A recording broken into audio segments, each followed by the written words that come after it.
Hello, নমস্কার। যে পটভূমিতে আজকের এই মহতি অনুষ্ঠান, শ্রী শ্রী মহাদেবের চরণে আমার শ্রদ্ধা প্রণাম। উপস্থিত এই মঞ্চের উপরে আমার স্কুলের সহকারী শিক্ষক রয়েছেন, বাংলা বিভাগের শিক্ষক তাপস ত্রিপাঠী মহাশয়। আজকে উনি এখানে বিচারক ছিলেন, শ্রদ্ধা জানাই স্যারকে। এবং আরো একজন প্রশান্ত বাবু, প্রশান্ত মন্ডল স্যারকে আমার প্রণাম শ্রদ্ধা। এবং আজকের বিচারকের আসন অলঙ্কৃত করেছিলেন আমার প্রিয় ছাত্রী এবং এই গীতা পাঠ উনি শেখান, সুরেন্দ্র একাডেমিতে উনি পড়ান, তাকে আমার শুভেচ্ছা অভিনন্দন। এবং উপস্থিত সামনে যে গুরুজন ব্যক্তিবর্গ আমার মায়েরা রয়েছেন, সকলকে আমার শ্রদ্ধা প্রণাম জানিয়ে এবং কচিকাচাদের আমার ভালোবাসা শুভেচ্ছা জানিয়ে দু একটি কথা বলছি। অনেক রাত্রি হয়ে গেছে, ছোট ছোট বাচ্চা তো, তাদের আর ধৈর্য ঠিক নেই।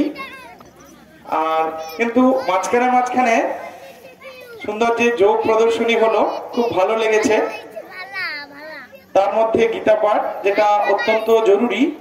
এই গীতা গ্রন্থের কথা বলতে গেলে অনেক সময় লাগবে, সারা বছর বলেও শেষ হবে না।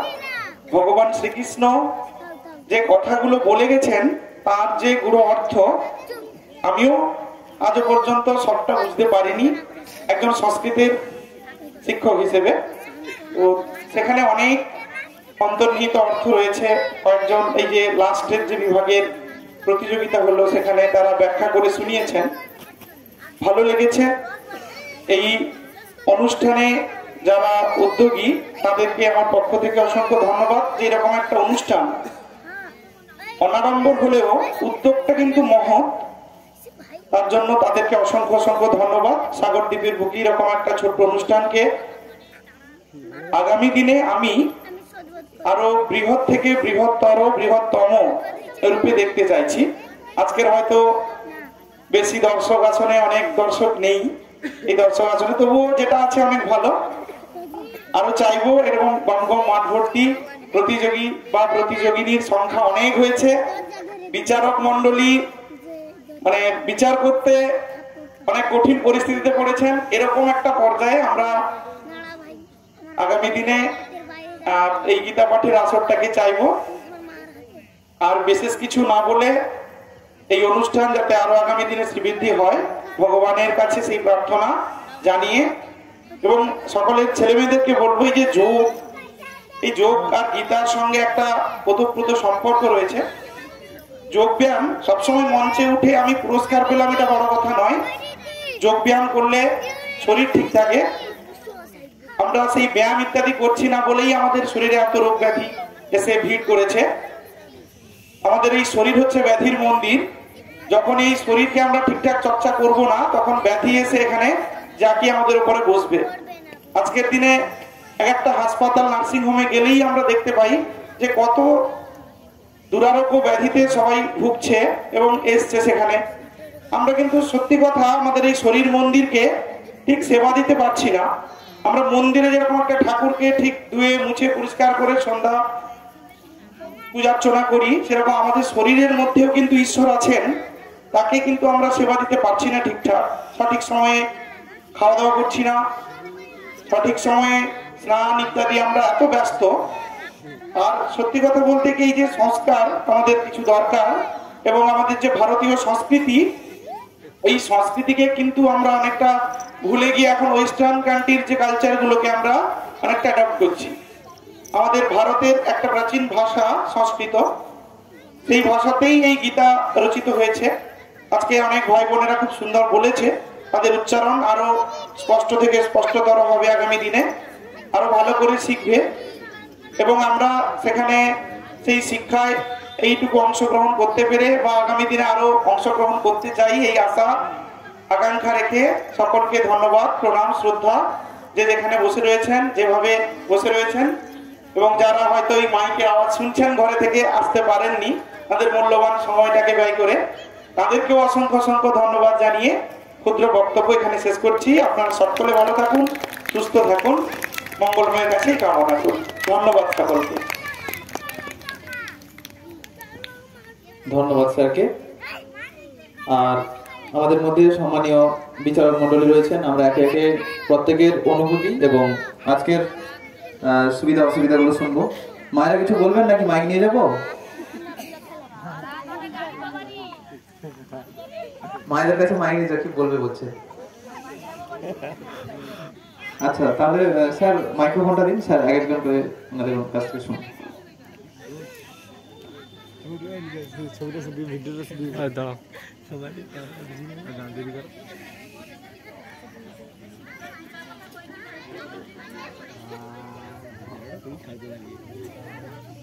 আমাদের সম্মানীয় নির্বাচক তাপস কুমার ত্রিপাঠী মহাশয়ের কাছ থেকে আমরা দু এক কথা শুনছি।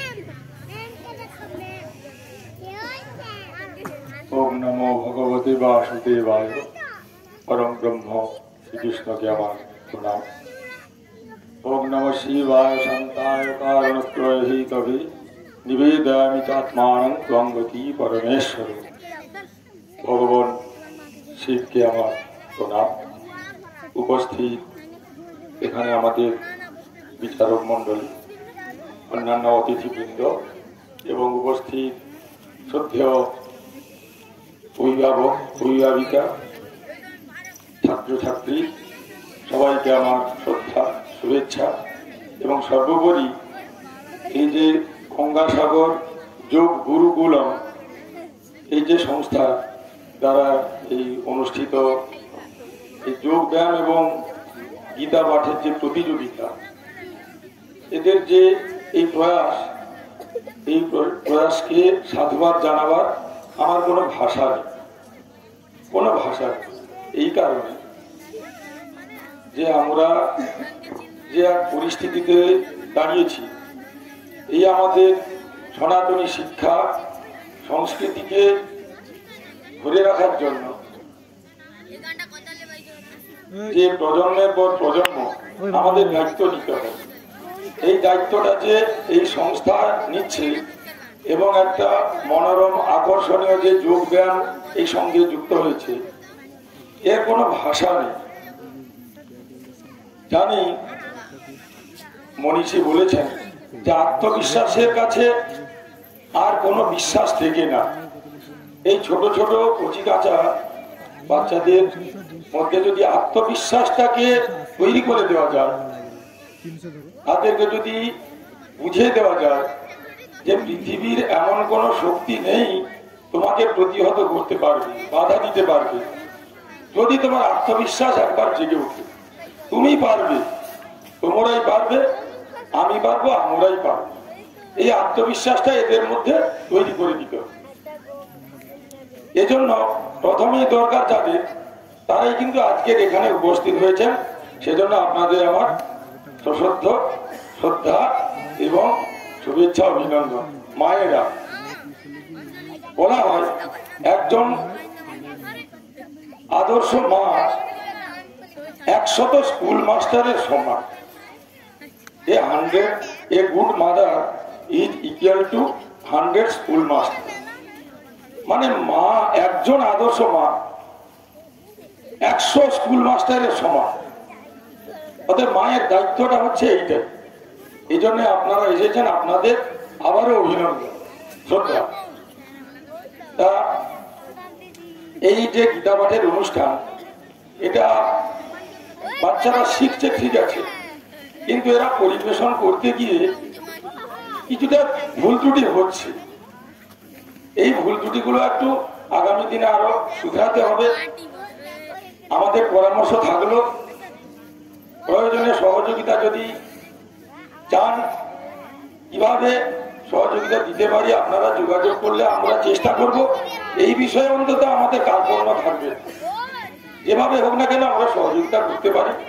তবুও আমি বলছি, এই সংস্থা মহিরুহে পরিণত হোক, ডালপালা পত্র পল্লবে পুষ্পে শোভিত হয়ে চারিদিকে সৌরভ ছড়িয়ে পড়ুক, আমি অন্তত ব্যক্তিগতভাবে বলবো এই সংস্থা যখনই যা কিছু করবে এই সমস্ত মহতি উদ্যোগ নিয়ে আমি কিন্তু অন্তত পাশে থাকবো, যেভাবেই হোক আমি পাশে থাকবো। আর একটা পরামর্শ, এই অনুষ্ঠান যদি বছরে একাধিকবার করা যায়, বছরে একবার করতে হলে একটু সময়টা বেশি লাগছে, একটা একঘেয়েমি লাগছে, অনেক সময় হয়তো দিতে হচ্ছে সময়টা। সেটা যদি বছরে একাধিকবার করা যায়, উদ্যোগী হওয়া যায়, তাতে আরো হয়তো সুবিধা হবে, আরো মূল্যায়নটা ভালো হবে, আর আমাদের ভুল ত্রুটিগুলো অনেকটা শুধরে যাবে। আর যে কথা বলছি, আমাদের গীতার দ্বারা, যে গীতা কথাটা যদি বারবার বলি, গীতা গীতা গীতা গীতা গীতা গীতা, একটা শব্দ আসে ত্যাগী। কি ত্যাগ করব? লোভ ত্যাগ করব, হিংসা ত্যাগ করব, আলস্য ত্যাগ করব, অধিক নিদ্রা ত্যাগ করব, আর অনেক কিছু ঋণাত্মক দিক আছে যেগুলো আমাদের চরিত্র গঠনে সহায়ক হয় না, বাধা দেয়। তা বলে আমি লোভ, কাম, ক্রোধ, মোহ, হিংসা সব ত্যাগ করে দিলাম, তা আমি কি একদম সাধু পুরুষ হয়ে যাব? বলে ভালো হবে, জীবনটা সুন্দর গঠিত হবে, কিন্তু সচেতন হতে হবে যে আমার কেউ ক্ষতি করছে কি। আমি একটা সুন্দর সমাজ গঠনের জন্য আমার চরিত্র গঠন যেমন প্রয়োজন, আমি সচেতন হব। আমার ব্যক্তিগত জীবন, আমার সামাজিক জীবন, আমার বৃহত্তর যে পরিবেশ, সেই সম্পর্কে কিন্তু আমাদের সচেতন হতে হবে। এই সচেতনতার শিক্ষাটা দিচ্ছে কিন্তু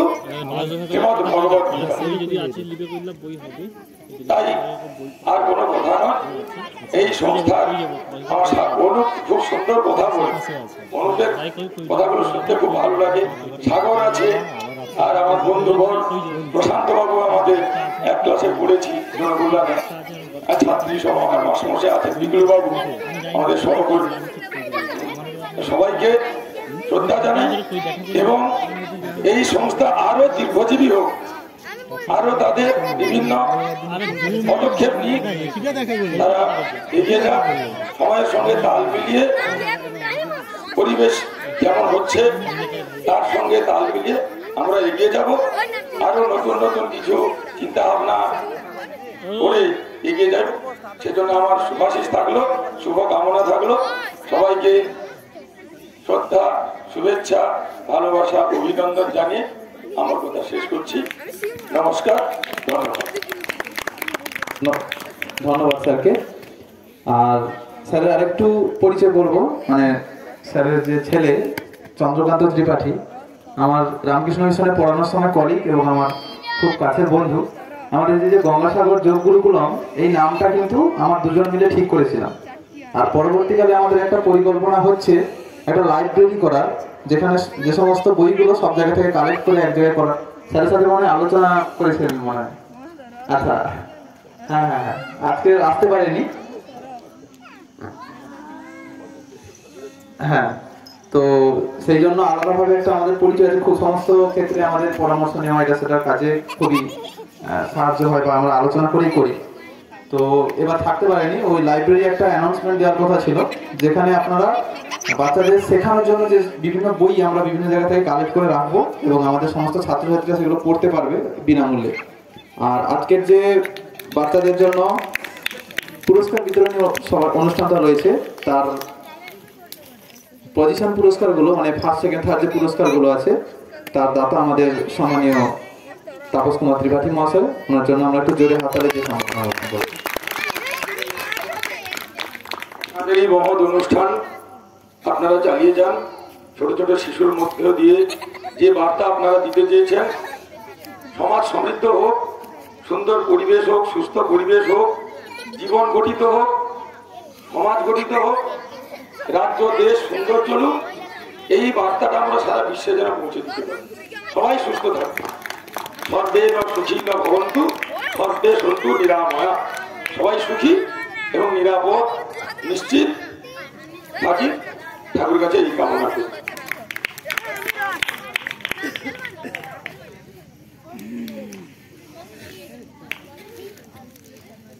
আমাদের মধ্যে উপস্থিত রয়েছেন শ্রীধাম গঙ্গাসাগর কপিলানন্দ হাই স্কুলের সম্মানীয় সহশিক্ষক প্রশান্ত মণ্ডল মহাশয়, উনি প্রতি বছর কিন্তু বিচারকের নির্বাচকের আসন অলঙ্কৃত করেন, আমাদের পাশে থাকেন এবং আমাদের শ্রীধাম গঙ্গাসাগরে এখন একটি সেন্টারও চলে, যোগাভ্যাস হয়। সেই সূত্রে আমরা আগে থেকেই সম্পর্কিত। স্যারের কাছ থেকে আমরা দু এক কথা শুনবো আজকের অনুষ্ঠান এবং বিচার কার্যবাহী প্রতিযোগিতা নিয়ে। মাইক্রোফোনটা একটু।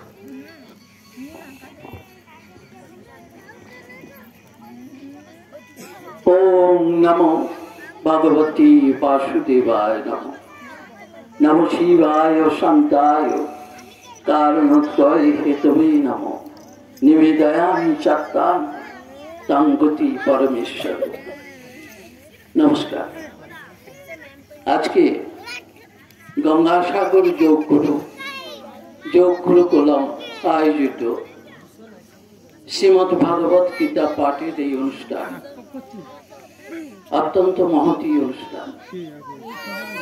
এই অনুষ্ঠানে অংশগ্রহণ করতে পেরে আমি গর্বিত। এখানে উপস্থিত আছেন অনেক বিদগ্ধ ব্যক্তিত্ব, সম্মানীয় শিক্ষক মন্ডলী, সবাইকে যথাযোগ্য সম্মান।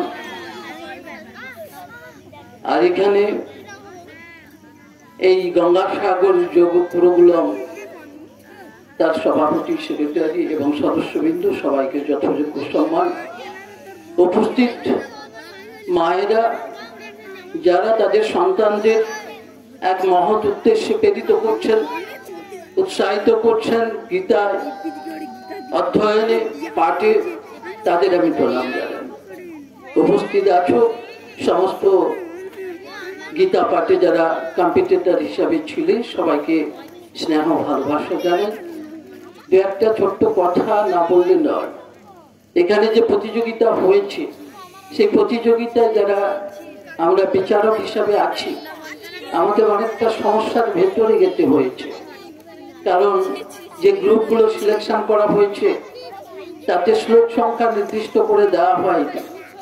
আবার দেখলাম একটা বিভাগে বিষাদ যোগের উপরে কম্পিটিশন করছে, সঙ্গে সঙ্গে আর একজন সেখানে ভক্তি যোগ নিয়ে বলছে, আবার ভক্তি যোগ বলছে, সেখানে বিষাদ যোগ বলছে, কর্মসন্ন্যাস যোগ বলছে। এদের এই নির্দিষ্ট জিনিসটা না থাকলে বিচার করা খুবই কষ্টকর হয়। এগুলো কিছু পরিকল্পনার প্রয়োজন আছে। তাদের নির্দিষ্ট স্লেব করে দেওয়া, যেগুলো ব্যাখ্যা করছে, ব্যাখ্যাগুলো যেগুলো করছে সেখানেও নির্দিষ্ট শ্লোক, যারা ওদের প্রশিক্ষিত করেছেন নিঃসন্দেহে তারা অত্যন্ত গুরুত্বপূর্ণ শ্লোকগুলোকে নির্বাচন করেছেন। আমি তাদের একান্তভাবে ধন্যবাদ জ্ঞাপন করি। কিন্তু নির্দিষ্ট শ্লোক থাকা দরকার, যেহেতু এটা কম্পিটিশন। সেই জিনিসগুলোর ক্ষেত্রে আমাদের একটু লক্ষ্য দিতে হবে। আর গীতা নিয়ে কথা আমি বলবো, মায়েরা, তাপসবাবু বলছিলেন মায়েদের ভূমিকা অত্যন্ত তাৎপর্যপূর্ণ। শিক্ষকের উপরে মায়েরাই প্রথম শিক্ষক। নেপোলিয়ন বোনাপার্টি কি বলেছিলেন জানেন? তিনি বলেছিলেন, give me a good mother, I give you a good nation. এত বড় কথা বলেছিলেন, আমাকে একটা ভালো মা দাও, আমি তোমাকে একটা ভালো জাতি উপহার দেব। এত বড় কথা বলতে পারেন। শিক্ষার সর্বশ্রেষ্ঠ গুরু মায়েরা হয়। আপনারা আপনাদের ছেলেদের যে উদ্দেশ্যে প্রেরিত করছেন, যেভাবে উৎসাহিত করেছেন, অন্য কোনো দিকে তাকাবেন না। আপনারা দেখবেন এই যে গীতা মন্ত্র দীক্ষিত করছেন, যদিও এরা এই গীতার মর্মার্থ এখনো বোঝেনি, শুধু মুখস্থ করছে, কিন্তু ধীরে ধীরে ব্যাখ্যার পর্যায়ে, গত বছরে ছিলাম ব্যাখ্যা ছিল না, এখন সেটা ব্যাখ্যা করা হচ্ছে। এরা তার অর্থের ভেতরে ঢুকছে।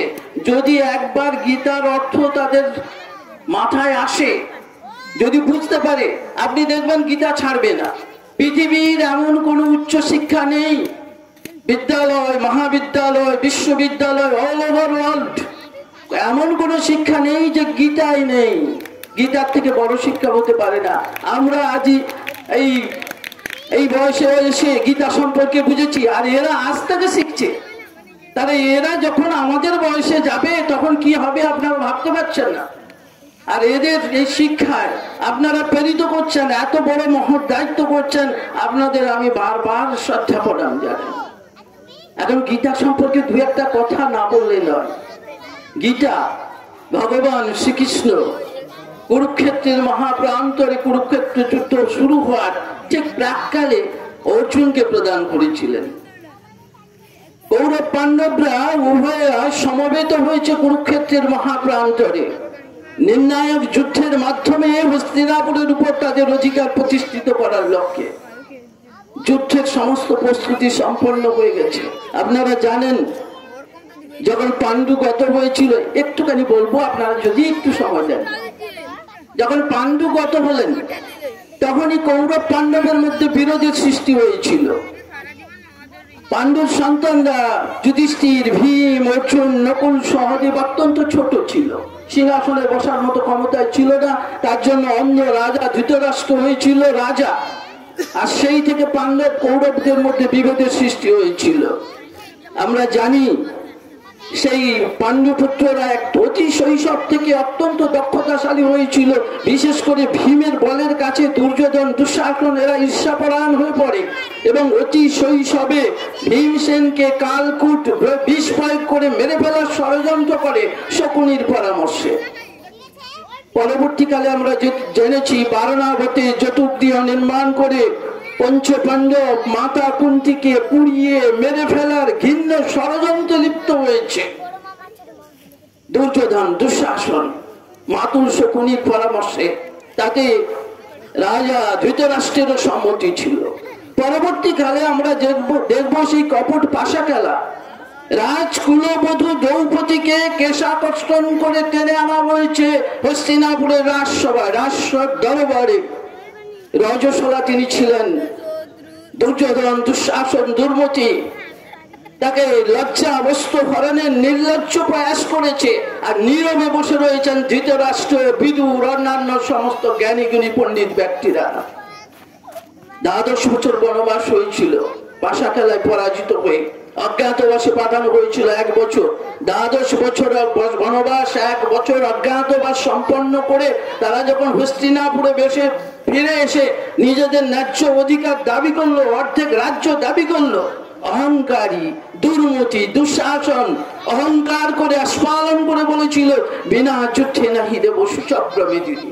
অর্থাৎ সূর্যের ডগায় যতটুকু ভূমি ধারণ করতে পারে তাও আমি দেওয়ার জন্য প্রস্তুত নয়, যুদ্ধ ব্যচি রেখে।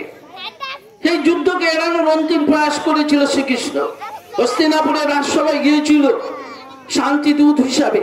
পঞ্চ পাণ্ডবের জন্য মাত্র 5খানি গ্রাম দাবি করেছিল, তাতেও সম্মতি হয়নি। দুঃসাহস স্পর্ধা দেখিয়েছিল, তাকে বন্দী করতে চেয়েছিল শ্রীকৃষ্ণকে। সুতরাং যুদ্ধ অনিবার্য হয়ে গেছিল।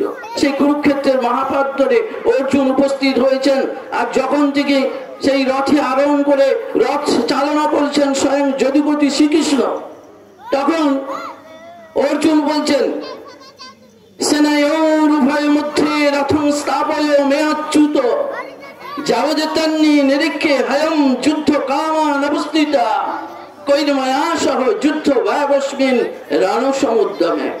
হে অচ্যুত, তুমি আমার রথটিকে চালিত করে উভয় পক্ষের সেনা দলের মাঝখানে স্থাপন করো।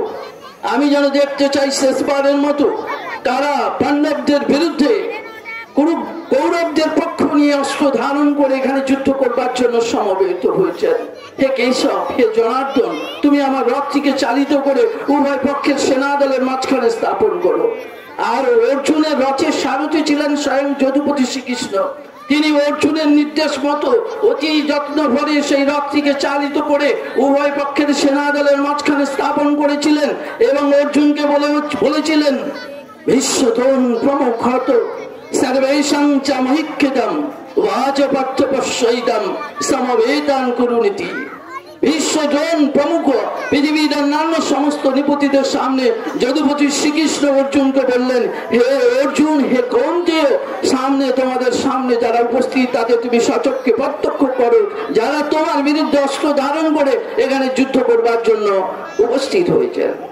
অর্জুন সামনে তাকালেন, সামনে তিনি যা দেখলেন তা দেখে আবেগপ্রবণ হয়ে পড়লেন, মর্মাহত হলেন, বেদনাহত হয়ে পড়লেন। কি দেখলেন অর্জুন? কি দেখেছিলেন? স্থিতান পার্থ পিতি নাথ পিতামহান আচার্যন মাতুলান ভাতিন পুত্রান পৌত্রান সকিং তথা শ্বশুরান সুহৃদাস্যৈব সেনায়ু হয়ে পড়ি। উভয় পক্ষের সেনাদলের মধ্যে পিদিব্য, মাতুল, পিতামহ, আত্মীয় স্বজনদের দেখে অর্জুন মর্মাহত হলেন। তিনি ভাবলেন, এদের যুদ্ধ করব কোন সাহসে? যখন তৃতীয় অধ্যায়ে ভগবান শ্রীকৃষ্ণ বলছেন, ক্লৈব্যং মাস্তম পার্থ নৈতথ্য যুবপদ্ধতি ক্ষুদ্রং হৃদয় দৌর্বল্যম তপ্তস্থিত পরন্তপ। হে কৌন্তেয়, তুমি তোমার গান্ডীব উত্তোলন করো, শত্রুর বিরুদ্ধে যুদ্ধে লিপ্ত হও। অর্জুন কি বলেছিলেন জানেন? অর্জুন বলেছিলেন, কথং বিশ্বমহং সাংখ্যে দ্রোণং চ মধুসূদন ইসুভিপতি যৎসামি পূজার হা পরিশূদন।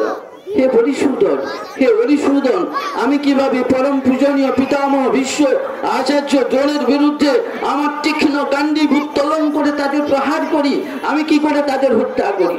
এইভাবে অর্জুনের মধ্যে সংশয় জেগেছিল, প্রশ্ন জেগেছিল, জিজ্ঞাসা জেগেছিল। মৃত্যু কি? আত্মা কি? আমরা বলি গীতায় জ্ঞান প্রদান করা হয়, কি জ্ঞান সেটা? এই যে অর্জুনের মধ্যে যে সমস্ত প্রশ্ন, যে সমস্ত সংশয় সৃষ্টি হয়েছিল, এইগুলোই জ্ঞান প্রদান করছেন ভগবান Shrikrishna. Actually Shrimad Bhagavad Gita is a conversation between Arjun and Shrikrishna. Arjun এবং শ্রীকৃষ্ণের মধ্যে কথোপকথন। অর্জুন প্রশ্ন করছেন আর ভগবান শ্রীকৃষ্ণ উত্তর দিচ্ছেন। আপনাদের সেই অনুরোধ করব, আমি আগেই শুনেছি আপনারা রাতে, শীতের রাতে অনেকক্ষণ অধৈর্য হয়ে যাচ্ছেন, আমি আর ওইসব কথা বেশি বলতে চাই না। বলেছিলেন একটু আগে, গীতা সম্পর্কে যদি বলি কয়েকটা রাত শেষ হয়ে যাবে। গীতা এত বড় বিষয়, স্যার আপনি বলছিলেন গীতা এমন বিষয়, আপনি একবার এইটাই আপনাদের বললাম, যেরকম হাওয়ায় যে আগুন দিলে আকাশে উঠে যায়, এই বাচ্চাদের আপনারা সে গীতা জ্ঞান দেন। অতি প্রাচীন কালে সে গুরুকুলে শিক্ষা দেওয়া হতো। এই সংযম যদি তারা ধরে নিতে পারে, আর এই বয়সে তাদের মেধা বুদ্ধি এতটা তীক্ষ্ণ থাকে, এই জ্ঞান যদি তাদের ভেতরে প্রবেশ করে, তারা জীবনের শীর্ষ পৌঁছে যাবে, আপনারা একেবারে নিশ্চিত থাকুন। এই যে গীতা সম্পর্কে এই আগ্রহ সৃষ্টি হয়েছে গত বছরের থেকে, এখানে অনেক ব্যাখ্যামূলক আলোচনা, অনেক প্রস্তুতি, অনেক কিছু হয়েছে। আমি বারবার সেই গঙ্গাসাগর যোগ গুরুকুলম তার এই প্রয়াসকে বারবার সম্মান জানাই, শ্রদ্ধা জানাই। আর উপস্থিত মা বোন, উপস্থিত ছোট ছোট শিশু, সবাইকে ভালোবাসা, স্নেহ, শ্রদ্ধা এবং উপস্থিত সবাই যারা বিজ্ঞজন আছেন, যারা এলাকার বিদগ্ধ ব্যক্তিত্ব আমার কথা শুনছেন, সবাইকে প্রণাম শ্রদ্ধা জানিয়ে আমার এই ক্ষুদ্র কথা শেষ করলাম।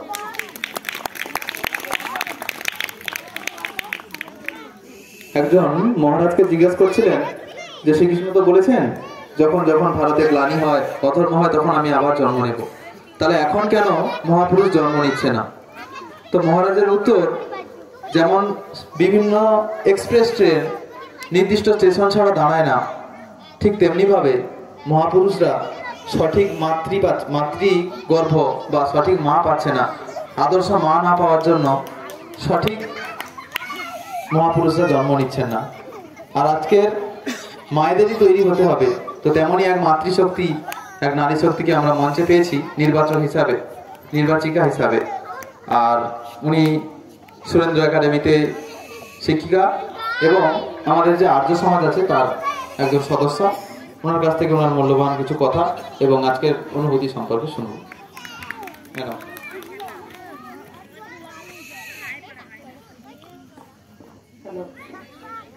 ওম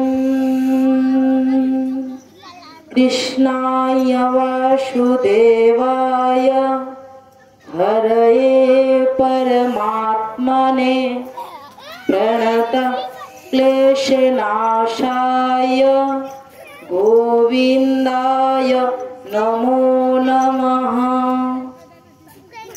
আগে পবিত্র লগ্নে উপস্থিত আমার গুরুজন মণ্ডলী এবং উপস্থিত মাতৃশক্তি এবং উপস্থিত ভবিষ্যৎ প্রজন্ম, যারা আমাদের এই বর্তমান সমাজকে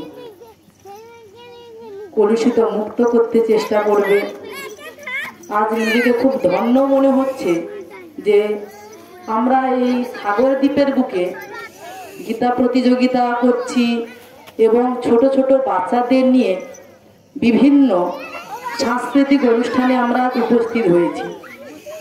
কারণ দেখুন, তৎকালীন দিনে গুরুকুল ব্যবস্থা ছিল, এই জন্য ভগবান শ্রীকৃষ্ণ জন্ম নিয়েছিল, ভগবান শ্রীকৃষ্ণ তৈরি হয়েছিল, শ্রীরামও তৈরি হয়েছিল, তখন গুরুকুল ছিল। আর বর্তমান শিক্ষা ব্যবস্থা ছাত্রকুল হয়ে গেছে, মানে তখনকার দিনে গুরুকুল অর্থাৎ গুরুর নিকটে গিয়ে ছাত্ররা পড়াশোনা করতো, ছাত্রছাত্রীরা। আর বর্তমান দিনে ছাত্রছাত্রীর সন্নিকটে গিয়ে গুরুদের পড়াতে হয়। এই জন্য আমার মনে হয় বর্তমান শিক্ষা ব্যবস্থাটা এইরকম হয়ে গেছে। তৎকালীন দিনে মা বাবা সকলের একটা আলাদা উদ্যোগ ছিল যে আমাদের ছেলেদের নিজস্বতা বলে একটা জিনিস জানাবো, নিজের ধার্মিক জ্ঞান জানাবো। আজ আমি এই মঞ্চে দাঁড়িয়ে বলতে বাধ্য হচ্ছি যে অন্যান্য ধর্মের ছেলেমেয়েরা তাদের ধর্মগ্রন্থের নাম নিঃসন্দেহে বলে দেয়, আর আমি এতটা শিওর হয়ে বলতে পারছি যে আমাদের হিন্দু ধর্মের এখনো অনেক বাচ্চা আছে যারা নিজের ধর্মগ্রন্থের নাম জানে না। আমরা বাচ্চাদের বললেও ভুল হবে, অনেক গুরুজন বর্গ ব্যক্তিও আছে যিনারা নিজেদের ধর্মগ্রন্থ সম্বন্ধে জানেন না, আর তারা নিজেদের বাচ্চাদেরও শেখান না। তাহলে আমরা যদি নিজেরাই সতর্ক না হই, তাহলে এই বর্তমান বাচ্চারা কিভাবে শিক্ষা নেবে? দেখুন, বর্তমান দিনে আমরা নিজেকে নিয়ে নিজেরা ভাইরাল হতে চাই। কিরকম? কেউ রিলস করছে, কেউ বিভিন্নভাবে নিজেদের ভাইরাল হতে চাচ্ছে। কিন্তু একটু আপনি গভীরে গিয়ে চিন্তা করুন তো, ভগবান শ্রীকৃষ্ণ কোন রিলস বানিয়েছিল যে এখনো পর্যন্ত ভাইরাল হয়ে আছে? রাম কোন রিলস বানিয়েছিল যে বর্তমান পর্যন্ত, উনি কোন যুগে চলে গেছে, বর্তমান কলি যুগে আমরা উনাকে নিয়ে এখনো ভাইরাল হয়ে আছে? উনি কোন রিলস বানিয়েছিল? উনার গুণ, কর্ম, চারিত্রিক প্রত্যেকটা বৈশিষ্ট্য নিয়েই কিন্তু কয়েকটা যুগ পেরিয়ে যাওয়ার পরেও আমরা এখনো উনাকে মনে রেখেছি। ভগবান শ্রীকৃষ্ণ যিনি অর্জুনকে কুরুক্ষেত্রে এই গীতা উপদেশ দিয়েছিলেন, আজ আমরা সেই গীতা উপলব্ধি করলাম। এবং আমার শ্রদ্ধেয় শেয়ার বলছিলেন যে গীতা সারা বছরও যদি আমরা পড়ি বা পড়াই, কোনোদিন শেষ বা সমাপ্তি করা যাবে না। তাই আজ এই গীতা অনুষ্ঠানে আমরা নির্বাচক মন্ডল হিসেবে ছিলাম, আমার সেই অনুভূতি থেকে বলছি যে দেখুন, খুব কঠিন পরিস্থিতিতে পড়ে গিয়েছিলাম। কেন কি সবাই না, কেউ কারোর থেকে কম ছিল না, প্রত্যেকটা বাচ্চা কেউ কারোর থেকেই কম ছিল না, কিন্তু উচ্চারণের ক্ষেত্রে আমরা বাধ্য হয়ে কাউকে প্রথম স্থান, কাউকে দ্বিতীয় স্থান করতে আমরা বাধ্য হয়েছি। কারণ ওদের এই উচ্চারণটুকুর জন্যই হয়তো আমরা বাধ্য হয়েছি ফার্স্ট, সেকেন্ড, থার্ড এরকম করার জন্য। আমি পুনরায় বেশি না বলে, শীতের রাত, সকলে অধৈর্য হয়ে পড়ছে, আমি আমার এই ক্ষুদ্র বক্তব্য এখানে সমাপ্ত করছি। নমস্কার। জোরে হাততালি হবে তো নাকি? শ্রেয়ান স্বধর্ম বিগুণ পরধর্মানুষ্ঠিতা স্বধর্মে নিধনং শ্রেয় পরধর্ম ভয়াবহ। মানেটা নিজেরা জেনে নেবেন, ঠিক আছে? এবার সুমতিনগর মা লক্ষ্মী কোচিং সেন্টারে তোমরা পুরস্কার নেবে না তো? পুরস্কার নিতে হলে চুপ করে বসে থাকতে হবে, নাহলে এইসব ব্যাগ ফেরত দিয়ে দেবো, ওই স্যারদের ম্যাডামদের দিয়ে দেবো। কে কথা